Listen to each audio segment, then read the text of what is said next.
Hey, welcome back, everybody, to another episode of the Nonprofit Show. I have been looking forward to this discussion for so long because it's going to kind of lean into the issue of founder syndrome.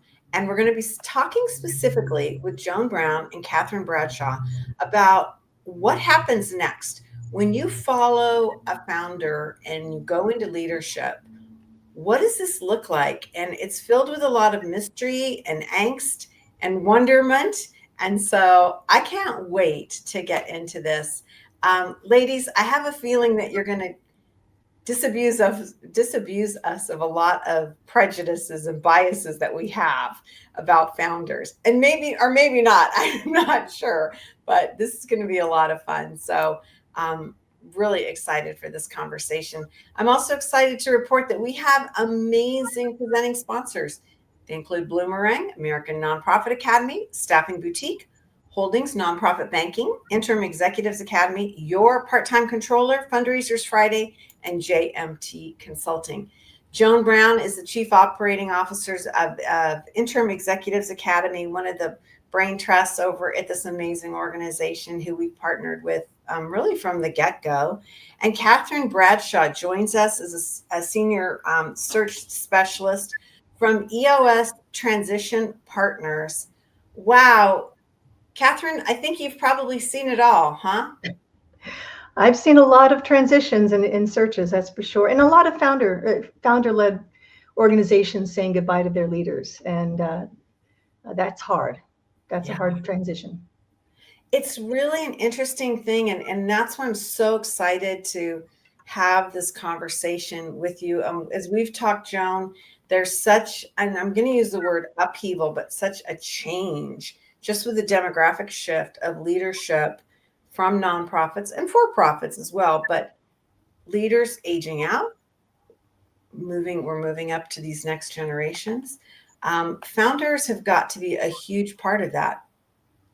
There is a generational shift that we're seeing. Folks that were moved by a mission years ago to start something in their community, and whether it's age or a retiring partner that they want to spend time with, we're seeing an exodus.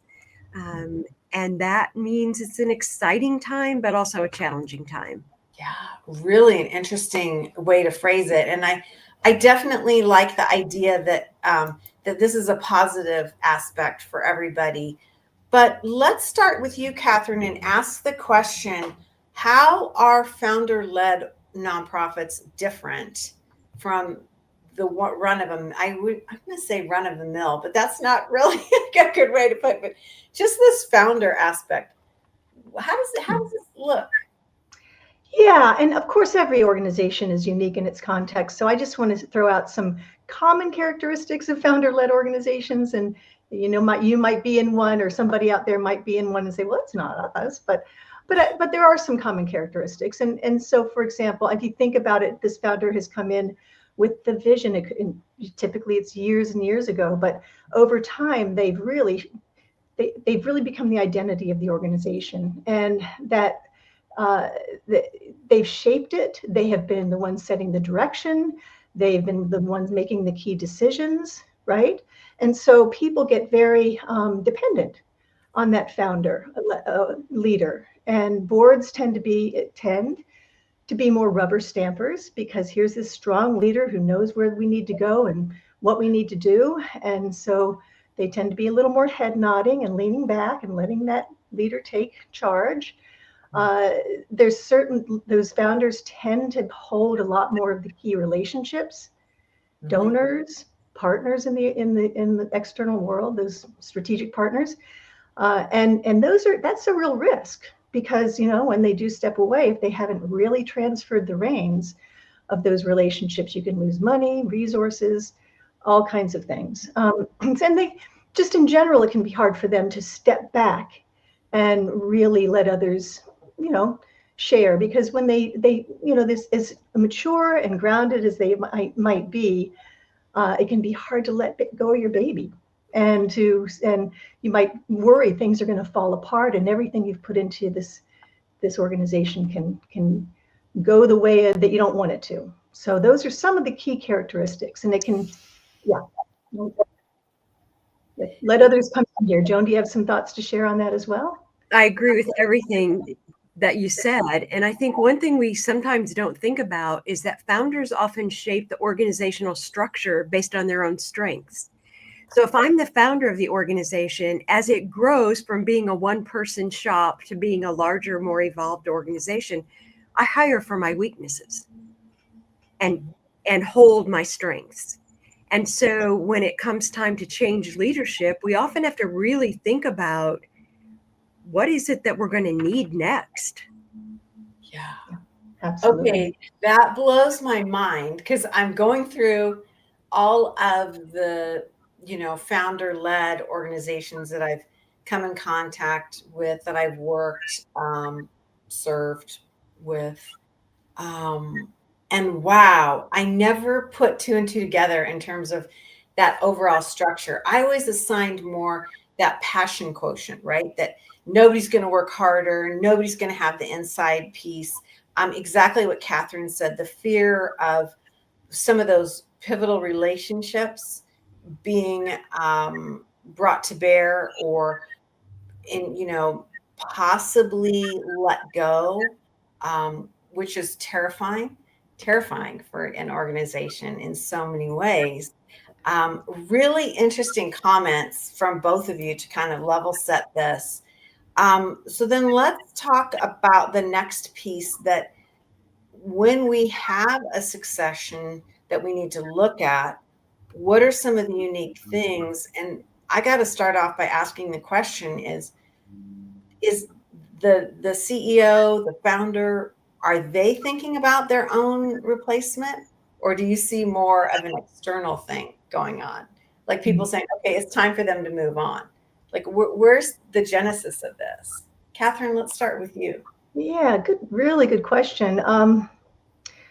Well, in the most mature ways of doing this, the founder has come to a place where they say, it's for this organization to really thrive, it's time for me to step aside. And sometimes that doesn't happen when it should, that realization. But not often, in my experience, maybe half the time, that founder has been thinking ahead a bit and might have an external staff person they've been grooming into the role and developing. So that can be a real strength.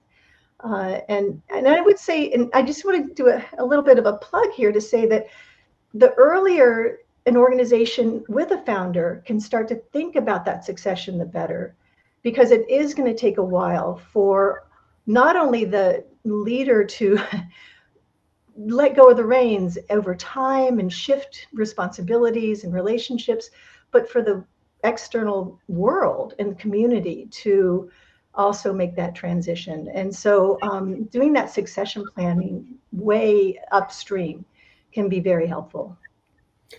Joan, let me ask you this. If there is a place where that founder is not ready to let go, or not even ready to let go, but is seeing the end of their chapter without identifying who's up next, that's got to really put pressure to bear on the concept of interim leadership. It does. We think that's a really great solution for organizations that perhaps haven't done a lot of preparation. There's not been an heir apparent, if you will, who's been groomed all along the way, that an interim leader can provide some good, solid breathing space. One thing that I always think about founder-led organizations is they've never been through a leadership transition before. The organization has never done this before. And so it's a whole new ball game for them all the way through. And interim leadership might not be at the top of their list. Organizations are different. As Catherine said, we certainly are making generalizations, but very often if they haven't planned ahead, there's a sense of panic because the board is like, we've never done this before. Right. And it can be very hard for the board. I was just actually in a meeting with the board recently where they were like, really strong, amazing leader at the helm who's leading, a founder leader who's leaving.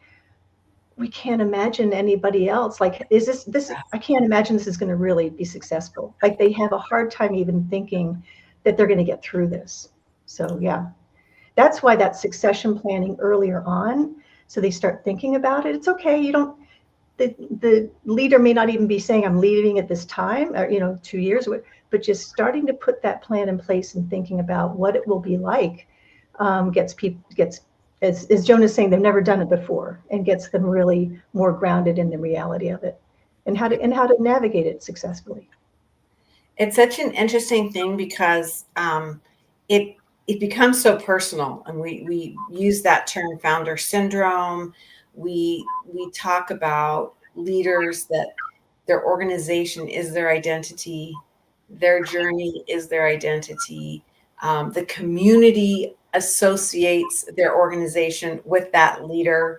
It is a frightening time indeed to kind of think about something differently. And I think it's interesting, Joan, you brought up something that a lot of times these are boards that haven't had to be involved in any of these decision makings. Because they've been, to your point, more of a rubber stamp, maybe friends of the founder, kind of environment. So it's a really interesting upheaval, if you will. Which is why, as Joan is pointing out, it can really make sense to bring on an interim. Again, they often aren't thinking along those lines, but in a really I have to say well-trained, somebody really understands that, how to be a good interim, can help them make that bridge and make it, so here an interim comes in, and everybody before us said, we can't imagine what it's like for this organization to really survive or live under other leadership. Well, the interim can really show them, hey, it can work. And, and they also can help the organization make some transitional decisions that can help the new leader, who is permanent, come on board and be successful. Joan, I feel like I ask you this question every time we get together, but it seems to me that there's got to be a high level of education about what an interim leader is to the board and staff so that this transition can be successful. We think communication is everything in a transition. Communication early on with the staff, with the community, with everyone involved, that there's no sense, whether an interim's being brought in or not, there's no sense that things are happening behind a curtain and no one knows about it and the community doesn't know about it, but that everybody's aware as decisions are being made that they are being shared. I think this is particularly important with staff who, wherever they might fall on the spectrum between this is an adored leader that we can't imagine working under anyone, to the other side of the spectrum where they're feeling it's about time they left.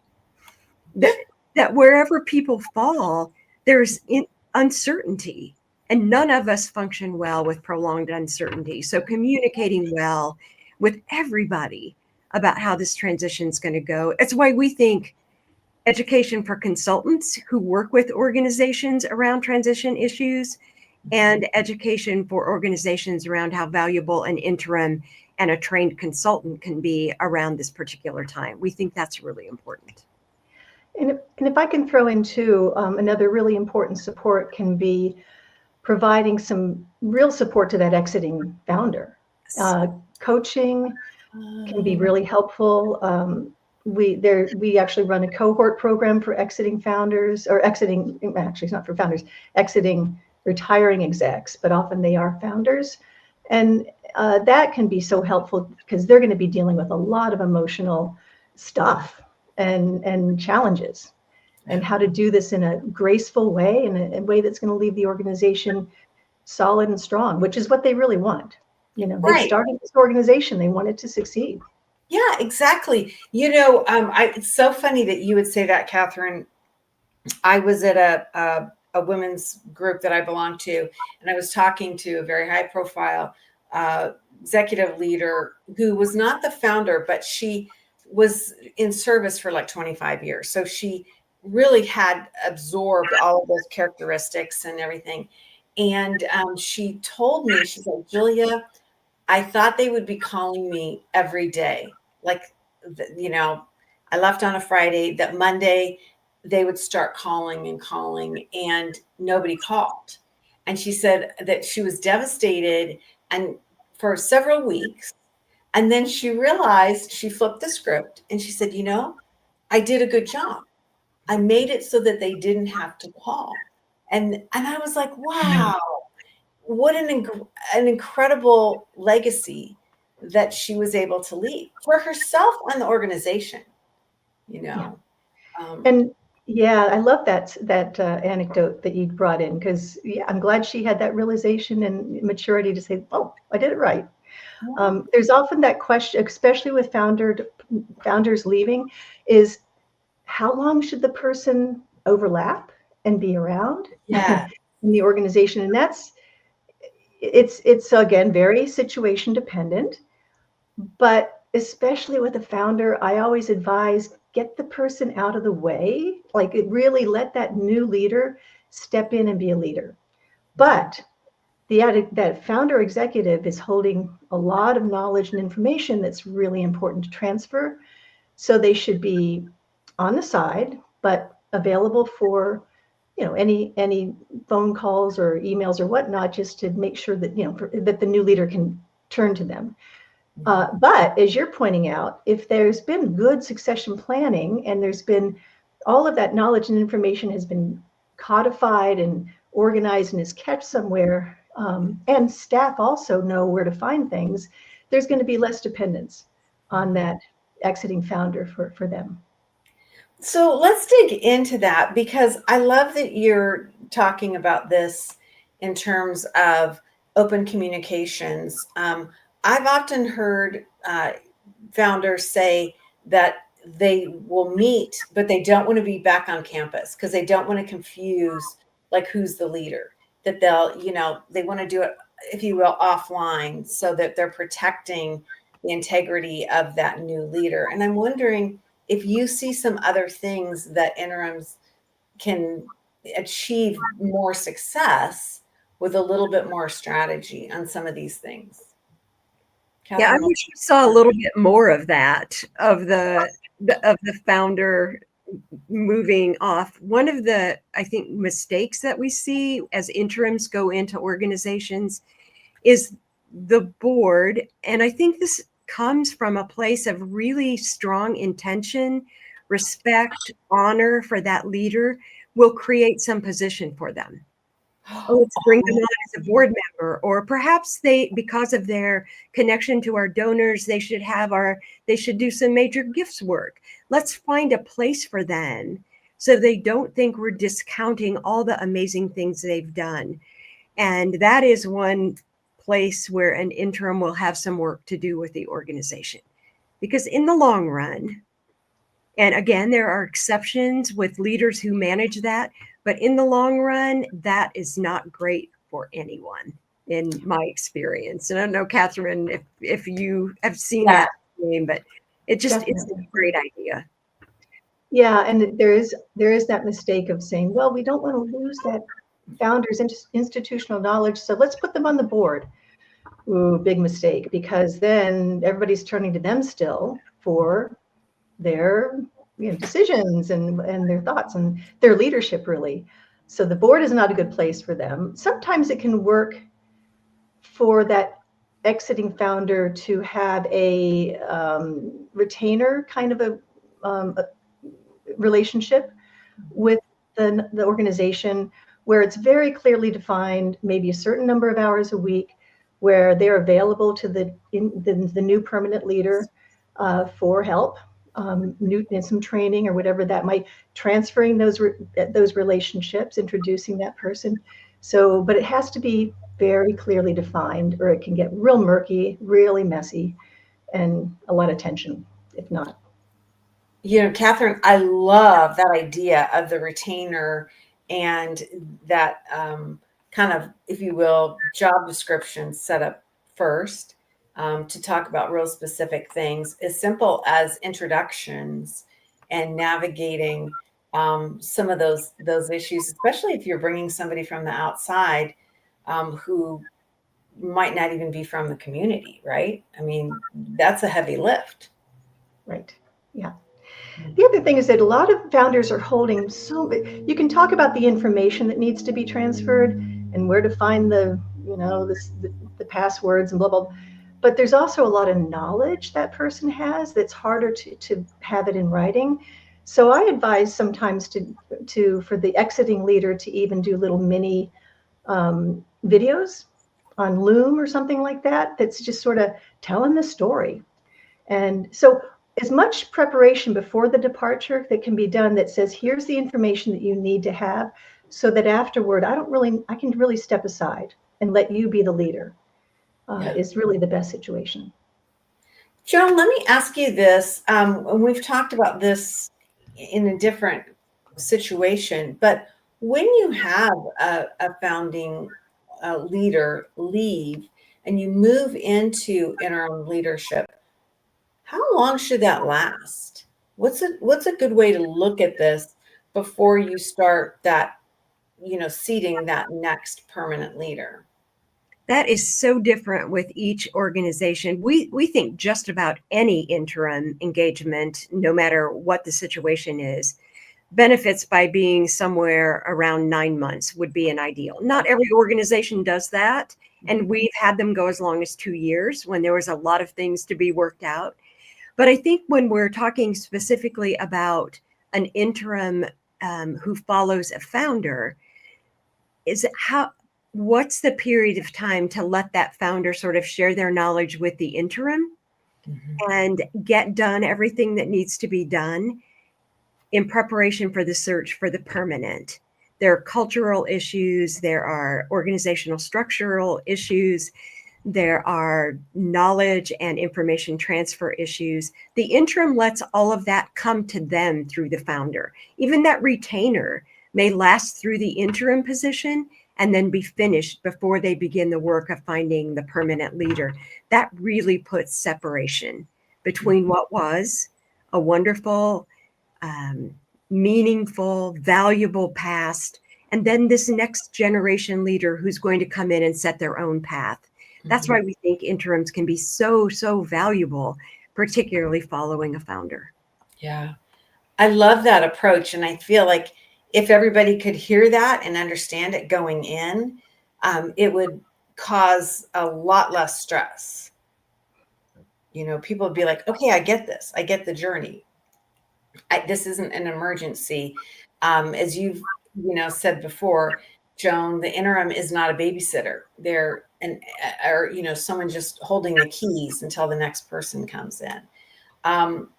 Catherine, I want to lead into, we don't have a lot of time, but I've been thinking about the upheaval and change that founder-led organizations experience, which can trickle across an organization in other leadership positions.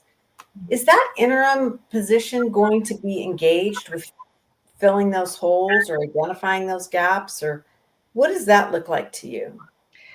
Sure. Yeah. I mean, that's one of the, as I said, a really good interim can really identify what are the transition issues that need to be addressed, and certainly staffing. I mean, the interim is thinking, how can I make this context the strongest it can be so when the permanent comes in place, they're going to be successful.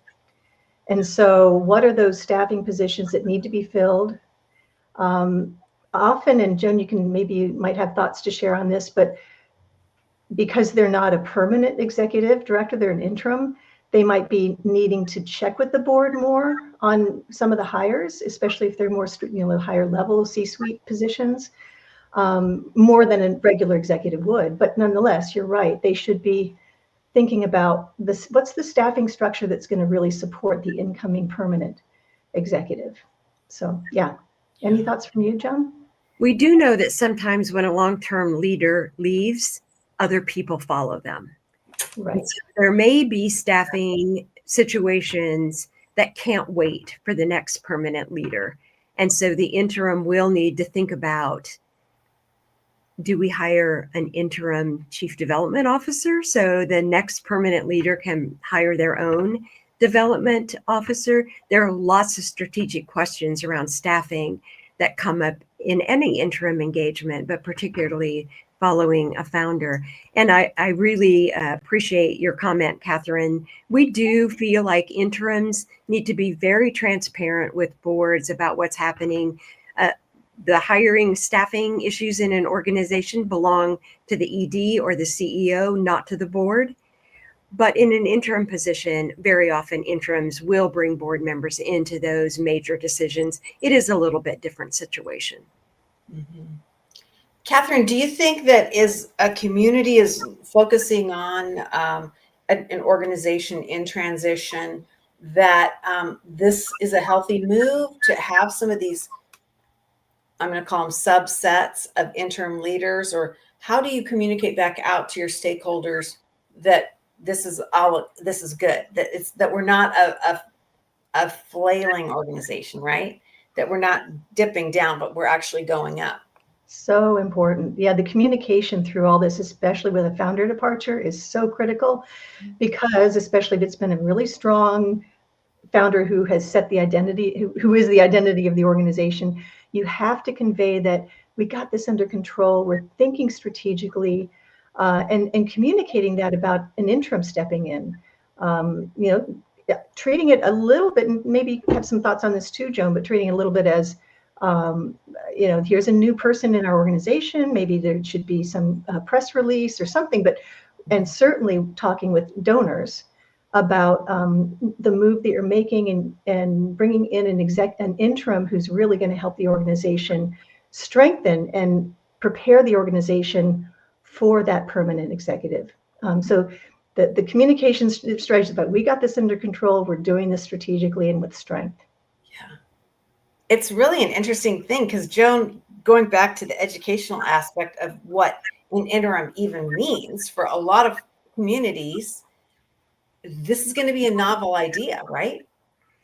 Unfortunately, it still does seem to be a novel idea in many communities that you would hire a professional interim to come in. One of the things that we're really seeing, and this is something that Catherine is a big part of for us, we now are training consultants through our succession planning bootcamp for consultants to really help organizations not find this to be a novel idea, to not think of succession planning as something that you do when your ED's on the way out the door, but that you plan for ahead of time.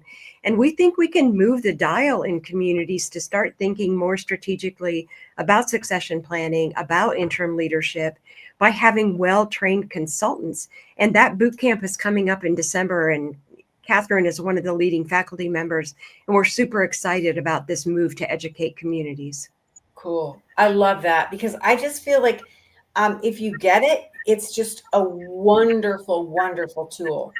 But if you don't get it and you're not familiar with it, it seems like you're just out in the weeds, right? And that the fear level is pretty extensive. So what a great conversation. I'm so appreciative to have both of you here today to kind of talk about this founder syndrome, the mysteries of founder-led organizations. It's a heavy topic, and something that we kind of grumble about, but we don't really address it full on. So this has been fabulous. Joan Brown is the Chief Operating Officer of Interim Executives Academy. Check out interimexecutivesacademy.com. And Joan mentioned, they always are doing complimentary workshops and lead-ins to discuss this amazing profession. And so you can go to their website and learn more about it. Catherine Bradshaw joining us today, Senior Search Specialist with EOS Transition Partners. Ladies, thank you. This has been amazing. I have loved this conversation. Our pleasure. I enjoyed it. Yeah. It's been a lot of fun. Thank you, Julia and Joan. Oh my gosh. Yeah, it's been great. And I'm really hopeful that it's helping somebody out there that is in a time of change. We have amazing opportunities each and every day, because we have presenting sponsors such as Bloomerang, American Nonprofit Academy, Staffing Boutique, Holdings Nonprofit Banking, Interim Executives Academy, where Joan comes to us from, Your Part-Time Controller, Fundraisers Friday, and JMT Consulting. These are the folks that allow us to have really important discussions about our beloved nonprofit sector. As we end each and every episode, we leave with this message, and it goes like this: to stay well so you can do well.